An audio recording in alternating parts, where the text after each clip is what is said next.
When I have a little money, I buy books, and if I have any left, I buy food and clothes. Your library is your paradise. In the land of the blind, the one-eyed man is king. The desire to write grows with writing. The summit of happiness is reached when a person is ready to be what he is. The chief element of happiness is this, to want to be what you are. He who allows oppression shares the crime. A nail is driven out by another nail, habit is overcome by habit. I consider as lovers of books not those who keep their books hidden in their store chests and never handle them, but those who, by nightly as well as daily use thumb them, batter them, wear them out, who fill out all the margins with annotations of many kinds, and who prefer the marks of a fault they have erased to a neat copy full of faults. The main hope of a nation lies in the proper education of its youth.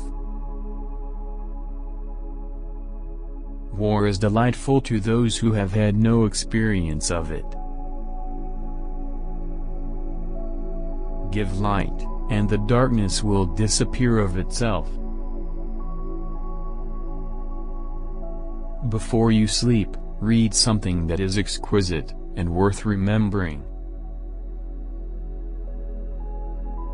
If you keep thinking about what you want to do or what you hope will happen, you don't do it, and it won't happen. For anyone who loves intensely lives not in himself but in the object of his love, and the further he can move out of himself into his love, the happier he is. Only a very few can be learned, but all can be Christian. All can be devout, and, I shall boldly add, all can be theologians. The most disadvantageous peace is better than the most just war. Bidden or unbidden, God is present. The highest form of bliss is living with a certain degree of folly. Now what else is the whole life of mortals, but a sort of comedy in which the various actors, disguised by various costumes and masks, walk on and play each one's part until the manager walks them off the stage? Just as nothing is more foolish than misplaced wisdom, so too, nothing is more imprudent than perverse prudence.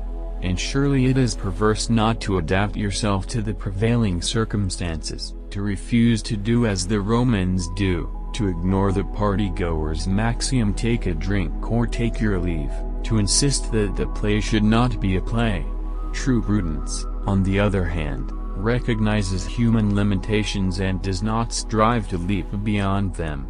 It is willing to run with the herd, to overlook faults tolerantly or to share them in a friendly spirit. But, they say, that is exactly what we mean by folly. I will hardly deny it, as long as they will reciprocate by admitting that this is exactly what it means to perform the play of life.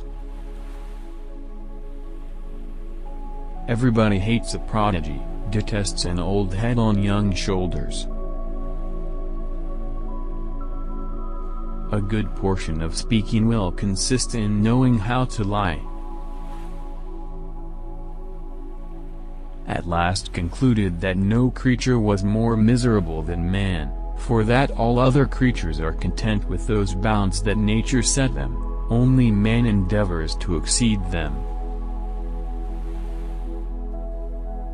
Given a choice between a folly and a sacrament, one should always choose the folly, because we know a sacrament will not bring us closer to God, and there's always the chance that a folly will. War is sweet to those who have not experienced it. Almost all Christians being wretchedly enslaved to blindness and ignorance, which the priests are so far from preventing or removing, that they blacken the darkness, and promote the delusion, wisely foreseeing that the people, like cows, which never give down their milk so well as when they are gently stroked, would part with less if they knew more. When I get a little money, I buy books. If any is left, I buy food and clothes. Human affairs are so obscure and various that nothing can be clearly known.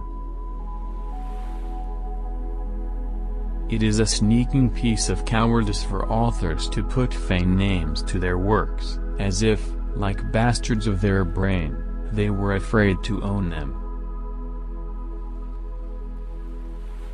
Yet in the midst of all their prosperity, princes in this respect seem to me most unfortunate, because, having no one to tell them truth, they are forced to receive flatterers for friends.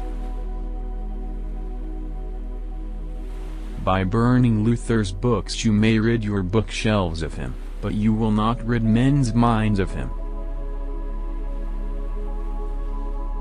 I doubt if a single individual could be found from the whole of mankind free from some form of insanity. The only difference is one of degree. But I am well aware of the excuse which men, ever ingenious in devising mischief to themselves as well as others, offer in extenuation of their conduct in going to war. They allege that they are compelled to it, that they are dragged against their will to war. I answer them, deal fairly, pull off the mask, throw away all false colors, consult your own heart, and you will find that anger, ambition, and folly are the compulsory force that has dragged you to war, and not any necessity, unless indeed you call the insatiable cravings of a covetous mind, necessity the complaint of peace. It is wiser to treat men and things as though we held this world the common fatherland of all. Young bodies are like tender plants, which grow and become hardened to whatever shape you've trained them. I put up with this church, in the hope that one day it will become better, just as it is constrained to put up with me in the hope that I will become better. A constant element of enjoyment must be mingled with our studies, so that we think of learning as a game rather than a form of drudgery, for no activity can be continued for long if it does not to some extent afford pleasure to the participant. Do not be guilty of possessing a library of learned books while lacking learning yourself.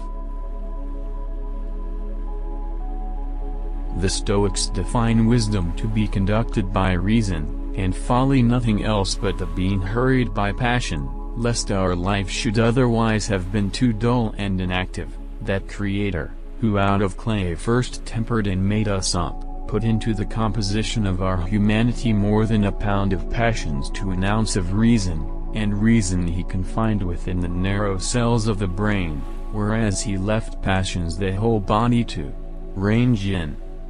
Farther, he set up two sturdy champions to stand perpetually on guard, that reason might make no assault, surprise, nor inroad, anger, which keeps its station in the fortress of the heart, and lust, which like the signs, Virgo and Scorpio, rules the appetites and passions. And what is all this life but a kind of comedy, wherein men walk up and down in one another's disguises and act their respective parts, till the property man brings them back to the attiring house, and yet he often orders a different dress, and makes him that came but just now off in the robes of a king put on the rags of a beggar. Thus are all things represented by counterfeit, and yet without this there was no living. Invite a wise man to a feast and he'll spoil the company, either with morose silence or troublesome disputes. Take him out to dance, and you'll swear a cow would have done it better.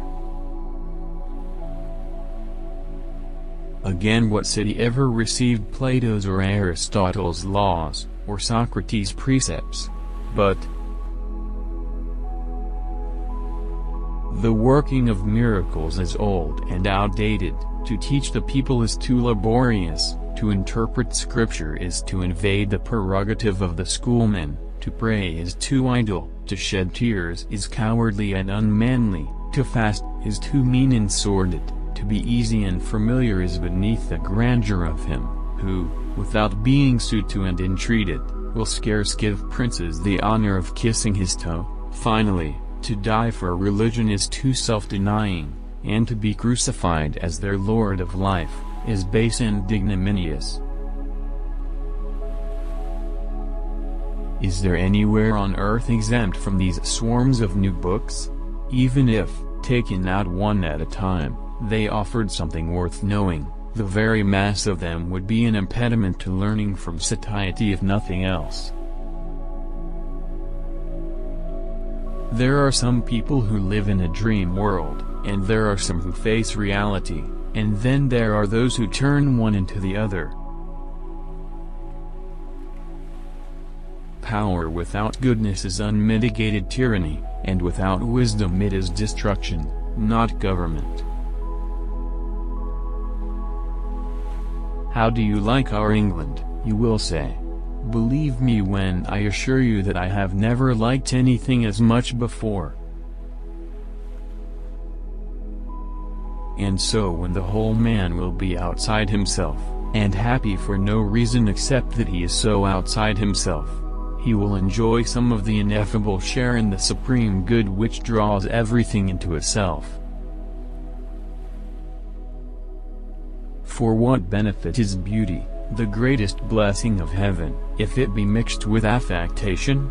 What youth, if corrupted with the severity of old age?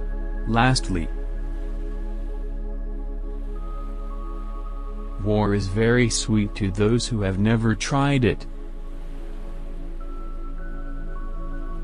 There are others who are rich only in wishes. They build beautiful air castles and conceive that doing so is enough for happiness. The desire to write grows with writing.